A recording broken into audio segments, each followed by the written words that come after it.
I'd like to welcome everyone to our Sunday morning Bible study. This morning we're going to be in Daniel, chapter 11. And I know Dave got up to verse 7, but I'm going to go back to start with verse 1 here in that chapter. I'm pretty sure that here in the next few weeks, we'll be able to get through the next two chapters here that's left in Daniel. And I know Tom and Dave and I have been talking about what our study will be after that. I know for myself, I have a couple ideas, but if you guys have any, let us know. Yeah, that's what we need. We need for somebody else. Yeah. Choose a book if they'd like to study. Right. I mean, if you guys have an interest book or something like that, let us know, and that way we can kind of get ready and get started with studying it. But just let one of us know, and that way we can start doing the planning and be able to get ready to do it. But we'll be in Daniel chapter 11. And starting with verse 1. And like I said, I know Dave covered the first 7 verses of this, but I thought I would start back just there to kind of get started off. But in verse 1 of chapter 11, it says, "Also in the first year of Darius in merit, even if I stood to confirm and to strengthen him. And now I will assure thee truth. Behold, there shall stand up yet 3 kings in Persia, and the 4th shall be far richer than they all. And by his strength, through his riches, he shall stir up all against the rims of Greece. And a mighty king shall stand up and shall rule with great and according to his will. And when he shall stand up, his kingdom shall be broken, and shall be divided toward the 4 winds of heaven, and not to his nor according to his dominant, which he ruled, for his kingdom shall be plucked up, even for others besides those. And the king of the south shall be strong, and one of his princes and shall be strong above him, and have dominance, and his dominance shall be a great dominance. In the end of the year they shall join themselves together, for the king's daughter of the south shall come to the king of the north to make an agreement, but she shall not retain the power of the arm, neither shall he stand nor his arm, but he shall be given up. And they brought her, and he that begat her, and he that strengthened her in these times." This is then in verse 7, it says, "But out of the branches of her roots, and it shall stand up in his estate, which shall come with an army, and shall enter into the forts of the kingdom of the north, and shall deal against them, and it shall prevail.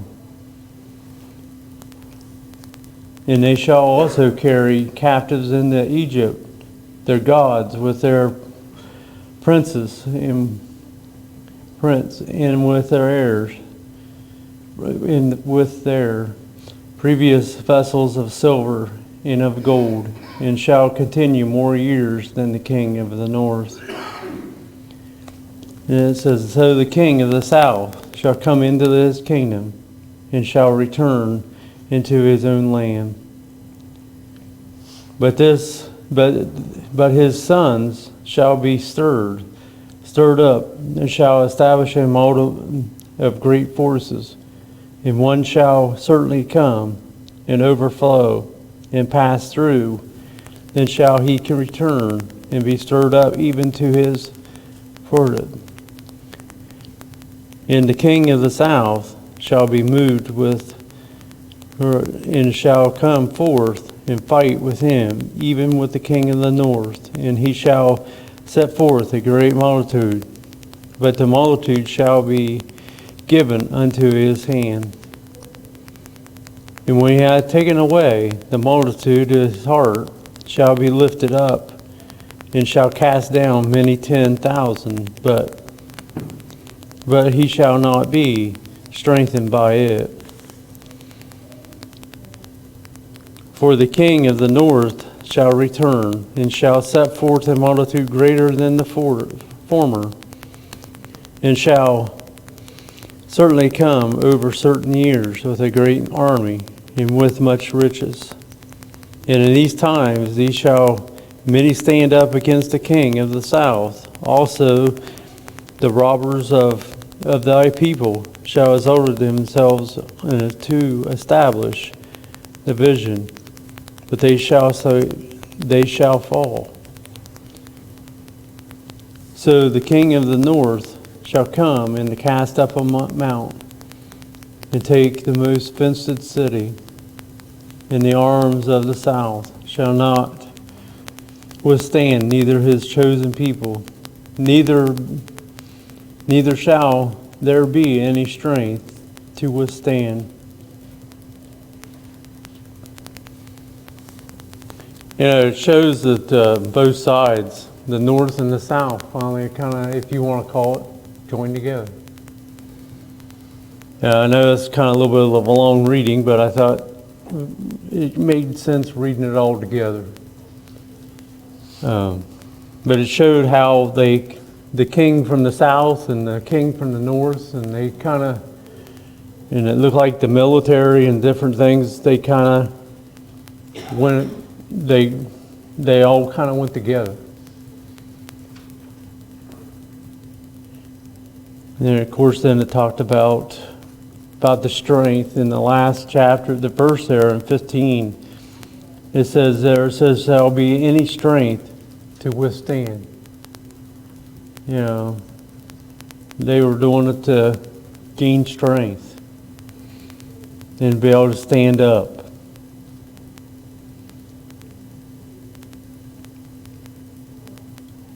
Verse in 16. In verse 16 it says, "But he that cometh against him shall do according to his own will, and none shall stand before him. And he shall stand in the glorious land, which by his hand shall he assumed. And he shall also set his face to enter into the strength of his whole kingdom, and upright one with him, and shall he do. And he shall give him the daughter of women, her that he shall not stand on his side, neither to be for him. After this shall he turn his face unto and shall take many, but a prince for his own behalf shall cause the reproach offered by him to cease without his own reproach. He shall cause it to turn upon him. Then he shall turn his face toward the ford of his own land, but he shall stumble and fall, and not be found.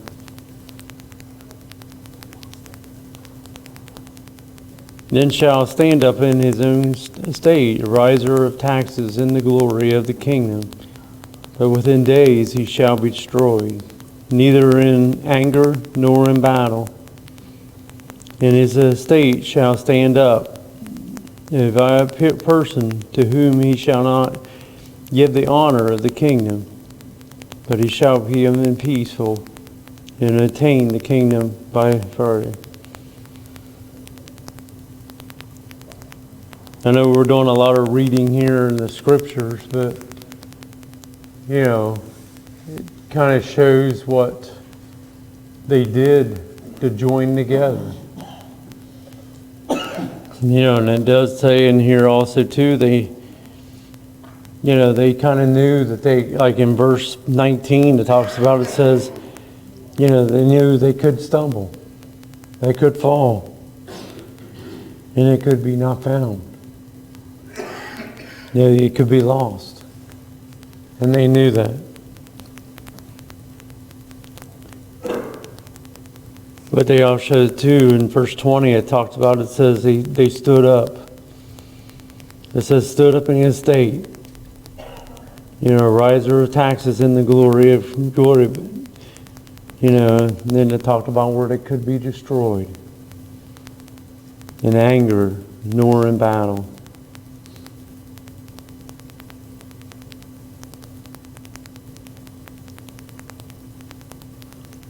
Verse it talks about in 21, it talks about peace. You know, and it talks about that also in 21. Talks about... God is showing us here how all these kingdoms become perfect. And then it shows us how God brought them down. Back down. Yep. Yeah, it shows that kind of how they built it up, but also too God showed them that He was still in control.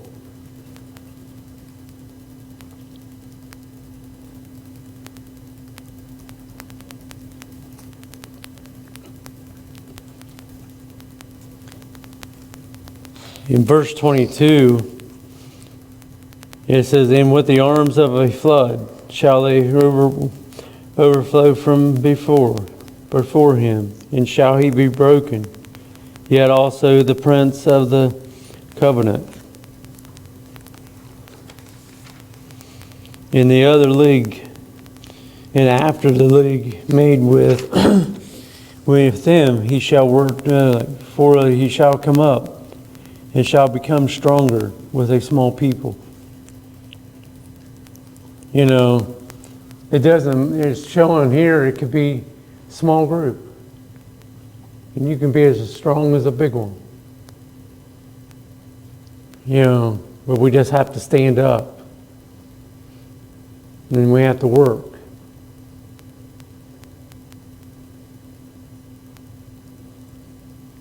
In verse 24, and it says, "He shall enter peacefully, even up on the fattest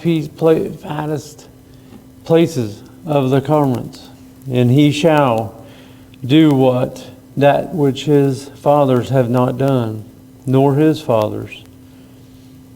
It says, "Fathers, he shall scatter among them the prey, and spoil and riches, and yet he shall forecast his devices against the strongholds, even for a time."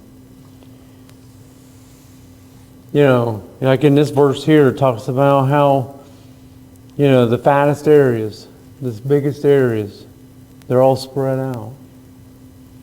You know, it didn't matter.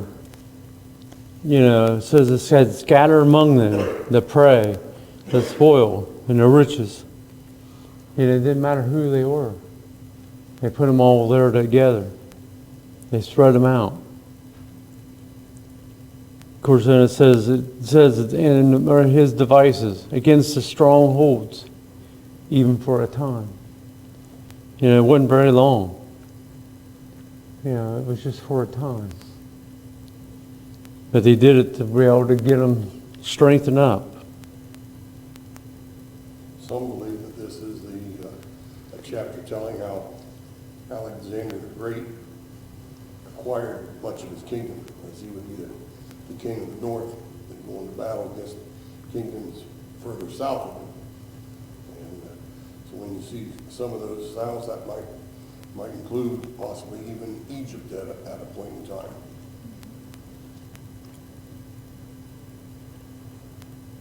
Then you think about, like today, you're talking about Egypt and how strong they are now. You know, they stood up and built up.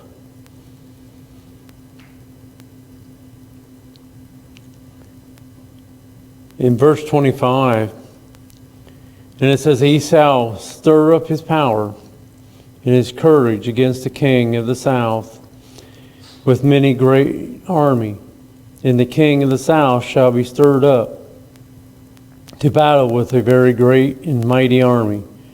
But he shall not stand, for they shall forecast devices against him. Yet they that feed of the portion of his meat shall destroy him, and his army shall overflow, and many shall fall down slain. And both of these kings' hearts shall be to do mischief, and they shall speak lies at one table, but it shall not prosper, for yet the end shall be at the time approved. You know, there's, like I said, in this verse here, it talks about the time. And, you know, how it says approved. You know, these kings get together. You know, and they said there might be mischief. And they shall speak. You know, it says lies at one table. They're all one together.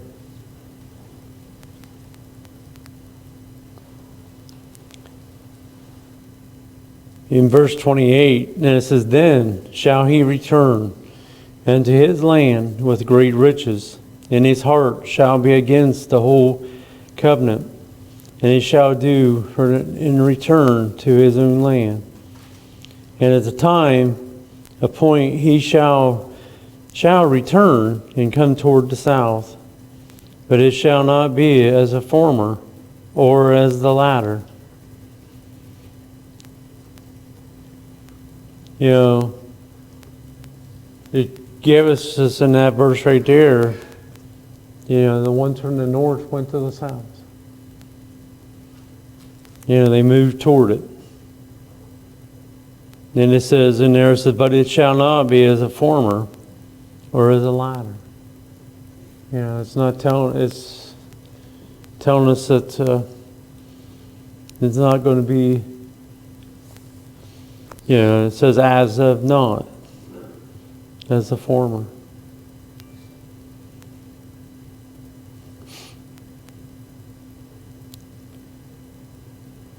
In verse 30, it says, For the ships shall come against him, therefore he shall be grieved, and return and have against the holy covenant.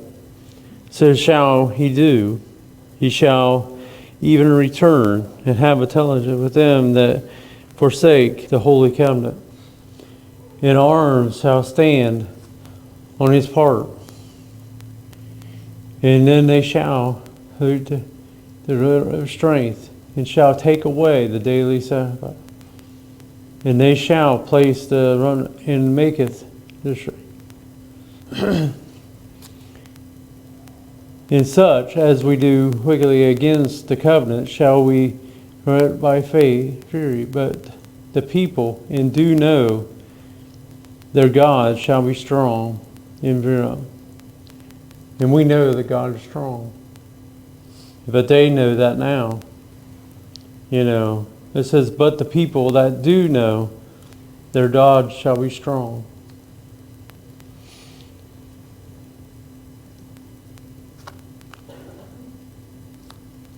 In verse 33,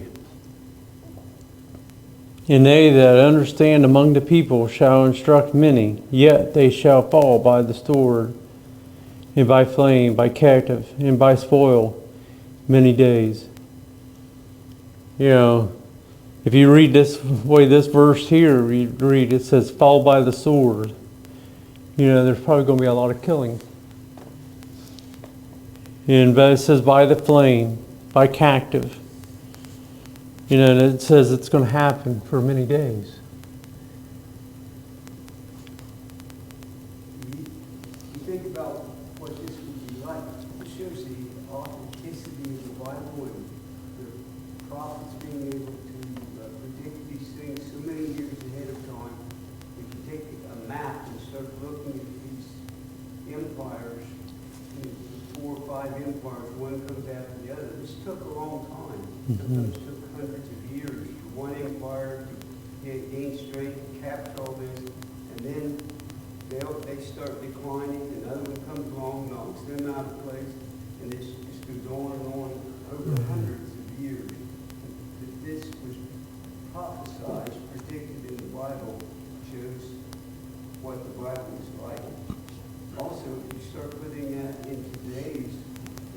how it affected the people of God if we were to be captured by the Chinese now. What would that do to the church in this country? And what would it do to the people? How many people's going to die? That goes on for 100 or so years. And then maybe a group in the Middle East gets strong, the Muslims and things. So they come in and they take over this land. You realize what it would be like and what these people went through. And when you look at these things in history, and if it was happening now, there is something about peace and trying to get along in the world. Otherwise, people are going to suffer, the church suffers, the people of God suffer. The people of God suffer here, and same thing would happen today if these governments get into wars and things. We've seen what World War I, World War II were like. And the next one's going to be worse if there is another one. That's true. That is true. And I think that kind of gives us a little bit, if you think about, like what Jimmy's talking about, war, when two nations go against each other, there is a lot of, killing and people that loses their lives. If you really want to get into this, you can get into the history of it too and look at these empires, the Babylonian Empire, the Assyrian Empire, the other empires that were mentioned. There's several empires right after, and the rulers and what they did in the history of them too. So there's a lot of history in this if you like that type of thing. Go back and look at the dates and things.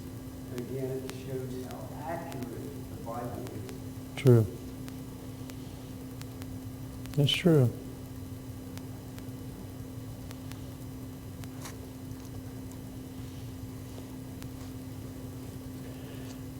We'll try to go ahead and I'll try to get all the way down to the end of this chapter, and then when we do, we'll probably call it for today, but we'll see how far we get. In verse 34, it says, how when they shall fall, they shall be hopping with a little help, but they shall cleave it to them with fury. And some of them of understanding shall fall, to try them and to purge and to make them white, even to the time of the end, because it is yet for a time appointed. He is telling us that there shall be some fall. And they shall, it says with little help. But they also, too, it says they shall cleave to them with fury. And it says understanding. And they were, of course, then it was time appointed. And the king shall do according to his will, and he shall exalt himself and magnify himself above every god, and it shall speak marvelous things against the God of gods, and they shall promise until he accomplished, for that is determined shall be done. Neither shall he regain the gods of his fathers, nor the desire of women, nor any god, for they shall magnify himself above all. But in this estate shall he honor the gods of forces, and a god whom his fathers knew not shall he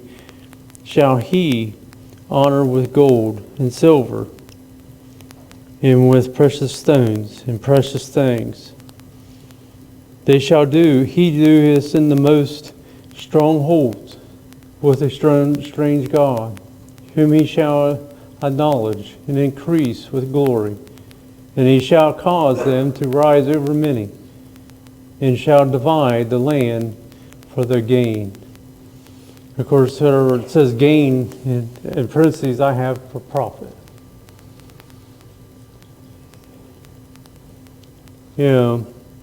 And it says in verse 40, it says, and at the time of the end shall the king of the south push at him, and the king of the north shall come against him, like a whirlwind, with chariots, and with horsemen, and with many ships.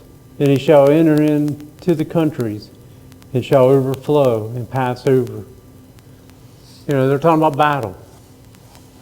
It's about like here in the United States. If you talk about, we talk about, hey, up north, then we have down south. And we're always clashing.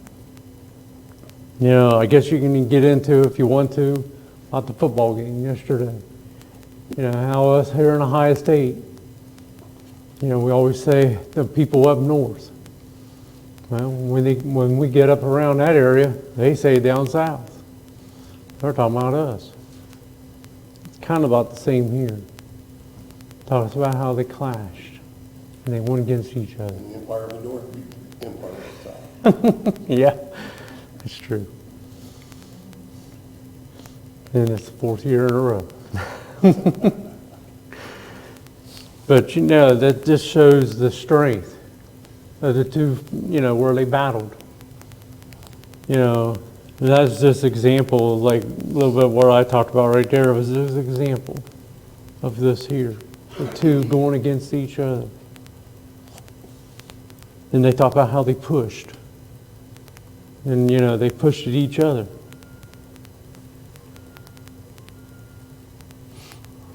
Of course, then it talks about, all the things that they put in here into the cycle to be able to use. They used chariots with horsemen, and many ships. They entered into many countries. And it says, and shall overflow and pass over. It means, they sent everyone they could, even if it meant they overflowed the area. The more they had, the more control they got. And they didn't want to pass it over.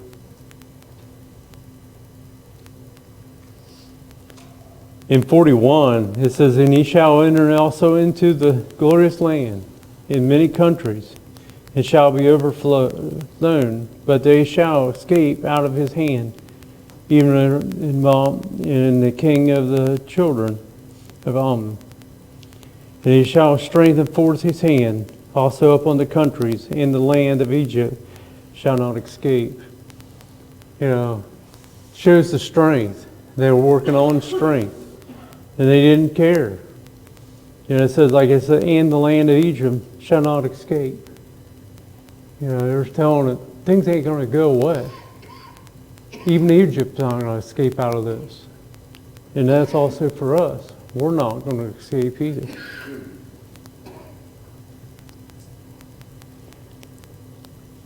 In verse 43, and it says, and he shall have power over the treasures of gold and silver, and all over the precious things of Egypt, and deliverance, and shall be at his steps.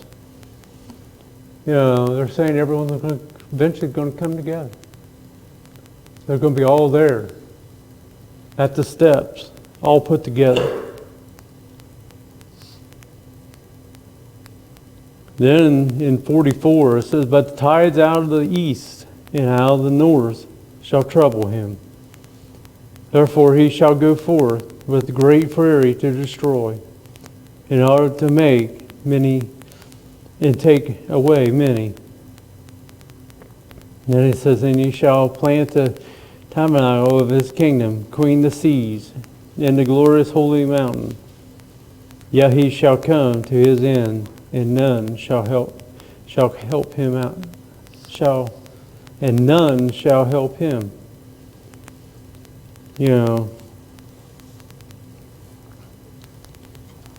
It talks about, in this, talks about the strength. Talks about all the, where they clashed. And it talks about how it didn't even matter if it was Egypt or not. And just like Daryl talked a little bit about already about he mentioned about Egypt. You think about Egypt, what it is today. Think about what the United States, all the strengths that we have. You know, this is kind of built from, if you want to call it, from here. And talked about how they clash and go against each other.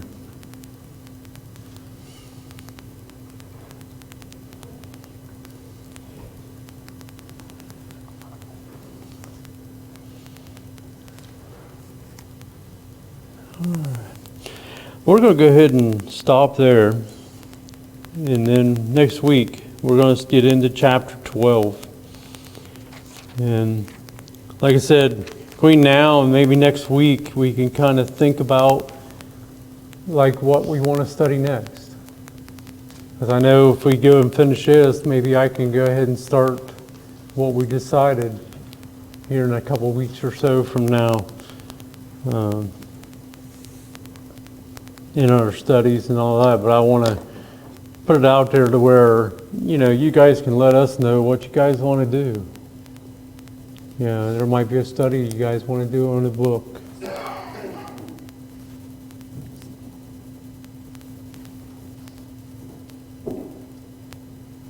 Well, we'll start next week with chapter 12 in verse 1. We'll start there next week, and more than likely, we'll probably finish it next week.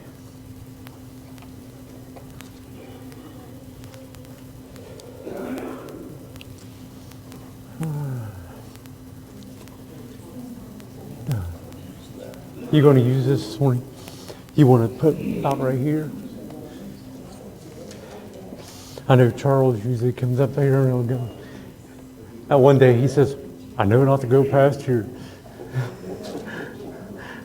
That's what he told me that one day, and I said, why not? And he says, well, I'm not going to be right behind you. I told him, I said, I used to always come up, and because Larry always used to sit right here. So then I kind of did the same thing. I kind of go up almost up to the row where everyone starts. And I told them, I said, Jared and I was talking about it, and